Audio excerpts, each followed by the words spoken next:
여러분, 혹시 이런 경험 있으신가요?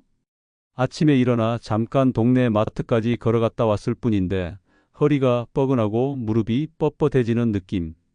에이, 나이 드니 그러지. 하고 넘어가셨죠? 그런데 그게 단순한 노화가 아니라 여러분 몸 어딘가에서 도와달라는 신호를 보내고 있다면 어떨까요? 그 신호를 놓치면 앞으로 남은 10년, 20년 동안 더 심하게 아프게 걷게 될 수도 있습니다. 안녕하세요. 행복한 시니어 지혜 건강 TV입니다. 저는 40년 동안 허리, 무릎, 그리고 관절로 고생하는 환자분들을 진료해 온 의사입니다. 오늘은 제가 30년 경력 시절에 만난 아주 특별한 환자 이야기를 들려드리려고 합니다. 이 이야기를 들으시면, 내가 그동안 진짜 중요한 걸 놓치고 있었구나 하고 무릎을 칠 수도 있습니다. 그 환자는 경기도 부천에 사는 74세 박영자 어르신이었습니다. 진료실로 들어오실 때부터 걸음걸이가 무척 느리고 한쪽 다리를 절고 있었습니다. 두 손에는 지팡이가 들려 있었고 한 걸음 한 걸음 내디딜 때마다 표정이 찡그려졌습니다. 선생님, 저는 하루에 5분도 못 걸어요. 허리가 끊어질 것 같고 무릎은 그냥 불덩어리처럼 화끈거려요. 저는 환한 웃음으로 의자를 권하며 진료를 시작했습니다. MRI와 X-레이를 찍어보니 허리 디스크, 무릎, 관절염 모두 심각한 상태였습니다. 그런데 더 중요한 건 박 어르신의 발목과 발의 아치였습니다. 발의 아치가 완전히 무너지고 발목이 바깥으로 틀어져 있었죠. 이게 무슨 의미냐면 걷는 순간마다 발목이 하중을 제대로 흡수하지 못해 그 충격이 고스란히 무릎과 허리로 전달된다는 겁니다.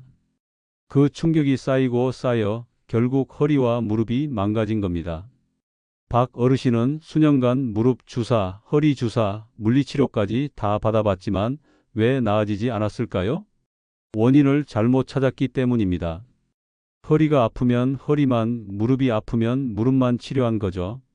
정작 원흉은 발목과 발바닥에 있었는데 말입니다. 여러분, 혹시 지금 이 영상을 보시면서 허리나 무릎이 아픈 분들 계신가요? 그렇다면 오늘 이 이야기 절대 놓치지 마세요. 왜냐하면 이걸 아는 순간 여러분의 걸음걸이 그리고 앞으로의 건강이 완전히 달라질 수 있기 때문입니다. 저는 수많은 환자분들이 이 한 가지를 깨닫고 난 뒤 수술 직전까지 갔던 통증에서 벗어난 모습을 봤습니다. 오늘 제가 알려드릴 건 아주 구체적이고 지금 당장 해볼 수 있는 방법들입니다. 지금 허리가 뻐근하거나 무릎이 욱신거리거나 오래 걷기가 힘든 분들은 분명히 도움을 받을 수 있습니다. 단 끝까지 들어야 합니다. 중간에 끊으면 절반만 알고 실천하다가 포기하게 됩니다. 이제 본격적으로 시작하기 전에 구독과 좋아요부터 눌러주세요. 오늘 내용은 단순한 운동법이나 스트레칭이 아닙니다. 여러분이 몰랐던 몸에 숨겨진 부위, 그리고 그 부위를 관리하는 진짜 비밀을 알려드릴 겁니다. 그걸 알면 앞으로 걷는 순간순간이 훨씬 가벼워질 겁니다. 박영자 어르신은 10년 전부터 허리와 무릎 통증이 시작됐다고 하셨습니다. 처음에는 가끔만 욱신거렸고 조금 쉬면 나아졌기에 대수롭지 않게 넘기셨죠. 그런데 5년 전부터는 계단을 오를 때마다 무릎에서 뚝뚝 소리가 나고 허리를 숙였다가 펴는 것조차 힘들어졌습니다.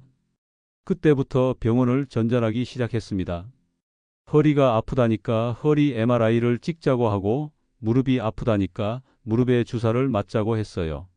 처음에는 좀 나아지는 것 같더니 2달도 못 가서 다시 아프기 시작했어요. 그분의 목소리에는 지친 기색이 역력했습니다. 약을 먹고 물리치료를 받고 심지어 한약까지 복용했지만 통증은 점점 심해졌습니다. 저는 진료 과정에서 환자분의 걸음을 유심히 관찰했습니다. 걸을 때 발이 안쪽이 아니라 바깥쪽으로 기울어지고 발목이 불안정하게 흔들리고 있었죠. 그리고 오래 앉아 계실 때 무릎이 바깥으로 벌어지고 허리가 한쪽으로만 휘어 있었습니다. 이건 전형적으로 발과 발목이 하중을 제대로 받지 못하는 사람들에게서 나타나는 현상이었습니다. 제가 물었습니다. 어르신, 발목이나 발바닥 통증은 없으셨어요? 박 어르신은 잠시 생각하다가 대답했습니다. 아, 발뒤꿈치가 종종 아프긴 했어요. 근데 그건 그냥 나이 탓이라고 생각했죠. 여러분, 여기서 중요한 포인트가 있습니다. 허리와 무릎 통증의 상당수는 발목과 발바닥의 구조가 무너져서 생깁니다. 발의 아치가 무너지면 충격 흡수 기능이 사라지고 그 힘이 고스란히 관절과 척추로 전달됩니다. 그런데 대부분의 환자분들이 발은 괜찮다고 생각하고 무시합니다.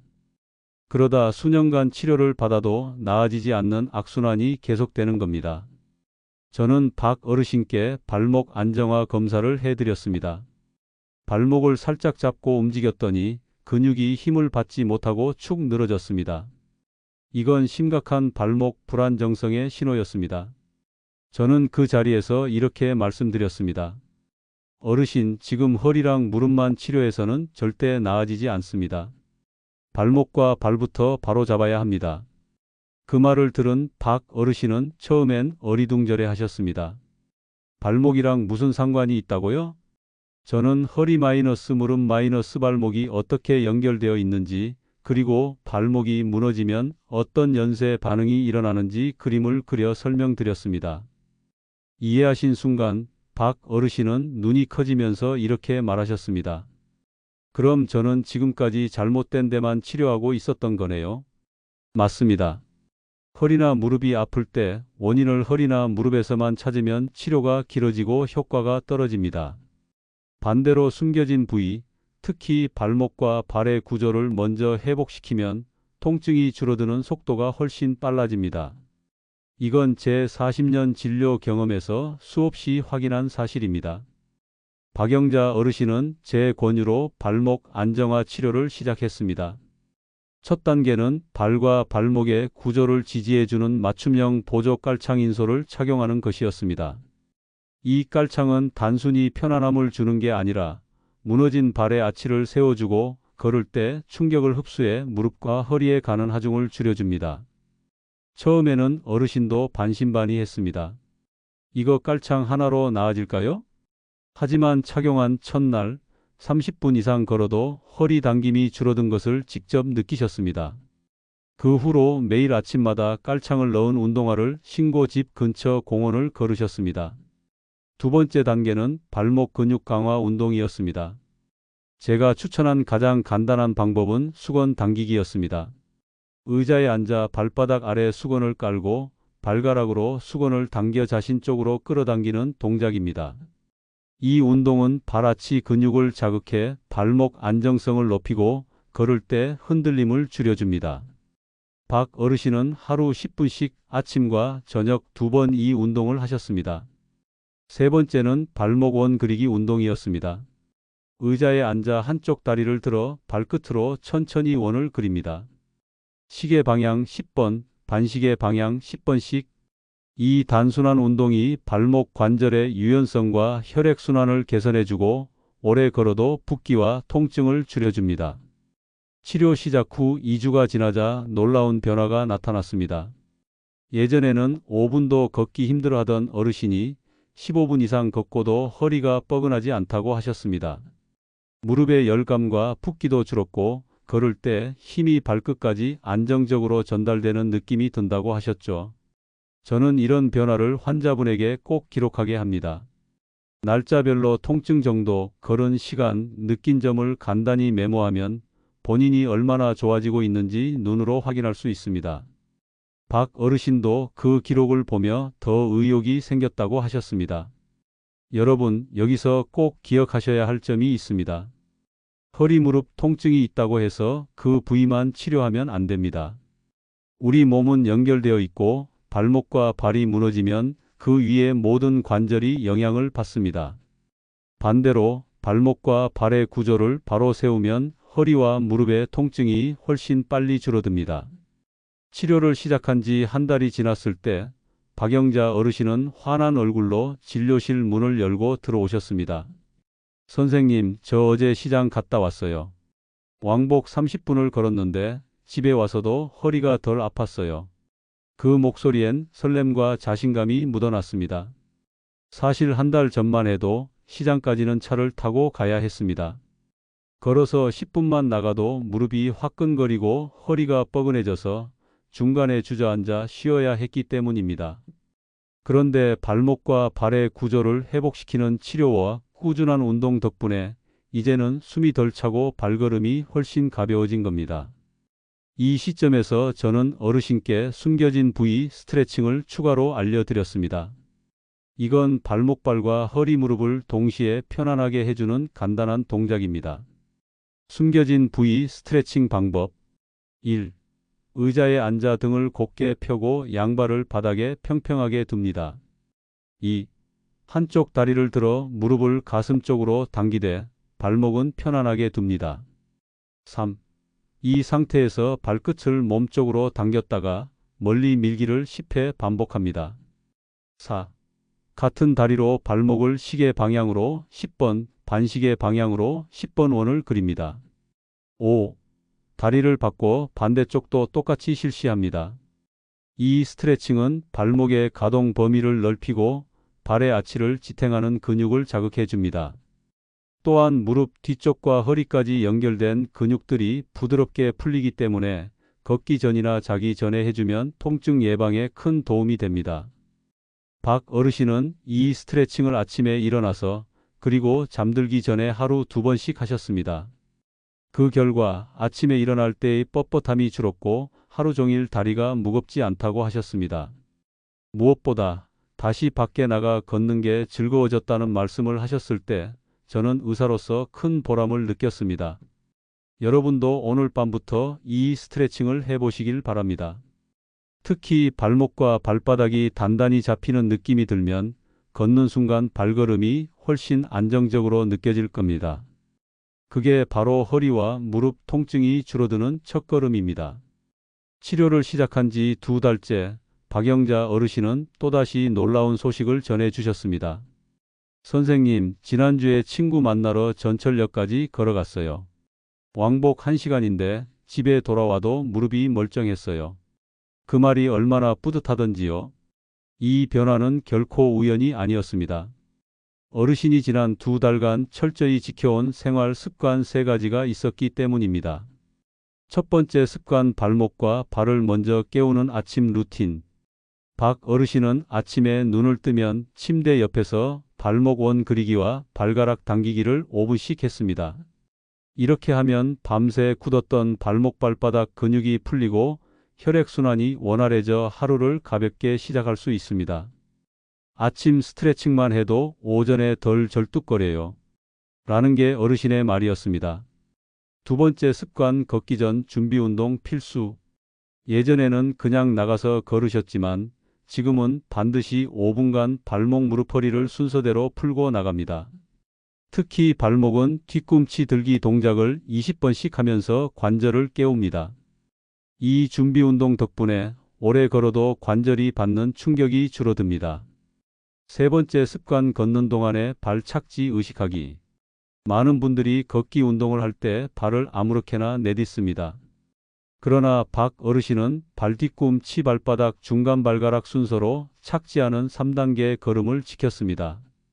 이렇게 하면 하중이 고르게 분산되어 무릎과 허리에 부담이 덜 갑니다. 처음엔 어색했지만 한 달쯤 지나니 자연스럽게 몸에 배었다고 하셨습니다.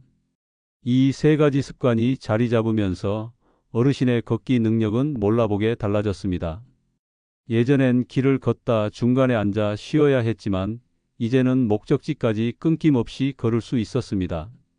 그리고 무엇보다 걸은 뒤에도 다음날 근육통이 거의 없었습니다. 여러분, 중요한 건 특별한 약이나 고가의 치료가 아닙니다. 몸에 숨겨진 부위를 먼저 회복시키고 거기에 맞는 생활 습관을 꾸준히 지키는 겁니다. 그렇게 하면 나이와 상관없이 통증 없는 걷기를 충분히 회복할 수 있습니다. 치료를 시작한 지 3개월째 박영자 어르신은 진료실에 들어서자마자 활짝 웃으며 말씀하셨습니다. 선생님, 이제 계단도 무섭지 않아요. 이 말이 왜 감격스러웠냐면 불과 몇 달 전까지만 해도 계단은 어르신에게 공포의 코스였습니다. 한 칸만 올라가도 무릎이 찌릿하고 허리가 순간적으로 뻣뻣해졌기 때문입니다. 그래서 늘 엘리베이터만 타셨죠. 그런데 이제는 3층까지 천천히 걸어 올라갈 수 있다고 하셨습니다. 저는 어르신께 계단을 오를 때 반드시 지켜야 할 관절 보호 사원칙을 강조했습니다. 첫째, 발 전체로 디디기. 많은 분들이 발 앞꿈치만 올려놓고 계단을 오르는데 이건 무릎에 큰 부담을 줍니다. 항상 발 뒤꿈치까지 계단에 올려 하중을 분산시켜야 합니다. 둘째, 몸을 앞으로 기울이지 않기. 상체를 숙이고 오르면 허리에 과도한 압력이 걸립니다. 허리를 곧게 세우고 시선은 계단 두 칸 앞을 바라보는 게 좋습니다. 셋째, 천천히 리듬 타기. 빨리 오르면 숨이 차고 관절이 충격을 받습니다. 한 칸 올라가고 잠시 무게를 발에 고르게 분산한 뒤 다음 칸으로 이동하는 리듬 걷기가 안전합니다. 넷째, 난간을 꼭 잡기. 균형을 잡아주고 혹시 모를 미끄러짐을 방지합니다. 특히 발목 안정성이 약한 분들에게 난간은 필수입니다. 박 어르신은 이 원칙대로 연습을 시작했습니다. 처음엔 하루에 한 번 1층, 2층만 오르내렸습니다. 일주일 후 무릎이 붙지 않는 것을 확인하자 자신감이 붙어 하루 3번 3층까지 오르기 도전을 했습니다. 그 결과 계단을 오르내릴 때 생기던 무릎 뻑뻑함이 크게 줄었고 허리의 뻐근함도 덜해졌습니다. 어르신은 이렇게 말했습니다. 이젠 계단이 운동이 아니라 생활이 된 것 같아요. 여러분, 계단 오르기는 허리와 무릎 건강에 좋은 운동이 될 수도 있지만 잘못하면 오히려 손상시킬 수 있습니다. 박 어르신처럼 발목과 발 구조를 먼저 회복시키고 올바른 방법을 적용해야 안전하게 효과를 볼 수 있습니다. 치료를 시작한 지 4개월이 되었을 무렵 박영자 어르신은 한껏 들뜬 목소리로 전화하셨습니다. 선생님, 이번 주말에 속초에 다녀왔어요. 바닷가를 2시간이나 걸었는데 그날 밤에도 무릎이 멀쩡했어요. 이건 정말 큰 진전이었습니다. 불과 반년 전만 해도 어르신은 20분 이상 걷는 건 상상도 못했습니다. 하지만 이제는 여행지에서도 자신 있게 걸을 수 있었던 겁니다. 그 비결은 3대 회복 루틴 덕분이었습니다. 박 어르신은 제가 알려드린 대로 여행이나 장거리 걷기 후 반드시 이 루틴을 지켰습니다. 첫 번째 루틴 즉시 발목 아이싱 냉찜질. 걷기가 끝난 직후 발목과 무릎에 10에서 15분간 냉찜질을 합니다. 이렇게 하면 관절 내 미세한 염증 반응을 억제하고 붓기를 예방할 수 있습니다. 어르신은 여행 가방에 작은 아이스팩을 꼭 챙겼습니다. 두 번째 루틴 종아리와 허벅지 근육 풀기. 걸은 후에는 발목 위쪽부터 허벅지까지 근육이 뭉치기 쉽습니다. 박 어르신은 벽을 짚고 종아리 스트레칭을 30초씩 3회, 허벅지 앞뒤 스트레칭을 각각 30초씩 해주셨습니다. 이 간단한 동작이 다음 날의 근육통과 무릎 압박을 크게 줄여줍니다. 세 번째 루틴 발끝 펌프 운동. 누워서 발끝을 몸쪽으로 당겼다가 멀리 밀기를 20회 반복합니다. 이 운동은 하체 혈액순환을 촉진해 오래 걸은 뒤 생길 수 있는 발목발의 붓기를 예방합니다. 어르신은 여행 숙소 침대에서도 이 운동을 빠뜨리지 않았습니다. 이 세 가지를 꾸준히 실천한 덕분에 어르신은 장거리 여행을 다녀와도 예전처럼 며칠씩 고생하지 않게 됐습니다. 오히려 여행 후 몸이 더 가볍다고 느끼셨죠? 저는 어르신께 이렇게 말씀드렸습니다. 걷는 것도 중요하지만 걷고 난 뒤의 회복은 더 중요합니다. 이걸 아는 분들이 오래 건강하게 걸을 수 있는 겁니다. 치료를 시작한 지 5개월째 박영자 어르신은 마치 어린아이처럼 들뜬 표정으로 말했습니다. 선생님, 지난 주말에 집 근처 산에 다녀왔어요. 1시간 반을 올랐는데 예전처럼 무릎이 욱신거리지 않았어요. 이건 정말 대단한 변화였습니다. 그전까지만 해도 오르막길 10분만 올라가도 숨이 차고 무릎이 뻑뻑해져 내려오는 길이 더 힘들었는데 이번엔 다리 힘이 끝까지 버텨준 겁니다. 저는 어르신께 등산 전과 후에 꼭 지켜야 할 언덕 길게 단길 안전 걷기 사원칙을 다시 한번 강조했습니다. 첫째, 오르막길에서는 보폭을 줄인다. 한 번에 큰 걸음을 내디디면 허벅지와 무릎에 급격한 압박이 걸립니다. 발을 절반 길이만큼 짧게 내디디면서 리듬을 유지하는 게 좋습니다. 둘째, 상체를 살짝 앞으로 기울인다. 오르막에서는 상체를 약간 앞으로 기울이면 하체 하중이 분산되고 허리 뒤쪽 근육이 덜 긴장합니다. 단, 허리를 둥글게 말아 숙이면 안 됩니다. 셋째, 내리막길에서는 무게중심을 낮춘다. 많은 분들이 내리막에서 발을 툭툭 내리는데 이건 무릎 연골에 큰 충격을 줍니다. 무게중심을 낮추고 발 뒤꿈치부터 부드럽게 닿도록 합니다. 필요하면 지팡이나 트레킹 폴을 이용해 하중을 나눕니다. 넷째, 하산시 속도를 절대 올리지 않는다. 내리막에서 속도를 올리면 발목이 꺾이거나 무릎이 크게 다칠 수 있습니다. 특히 피곤할수록 천천히 내려오는 게 중요합니다. 박 어르신은 이 원칙을 지키며 중간중간 나무나 바위에 기대 쉬어갔습니다. 그리고 등산 후에는 반드시 발목과 허벅지 스트레칭, 냉찜질을 빠뜨리지 않았습니다. 그 덕분에 다음 날도 무릎이나 허리가 붓지 않았고 오히려 다리 근육이 단단해졌다고 하셨습니다. 이처럼 발목 안정성과 올바른 걷기 습관이 자리 잡으면 나이가 들어서도 가벼운 등산과 언덕길 걷기를 즐길 수 있습니다. 다만 무리한 속도와 잘못된 보폭은 반드시 피해야 합니다.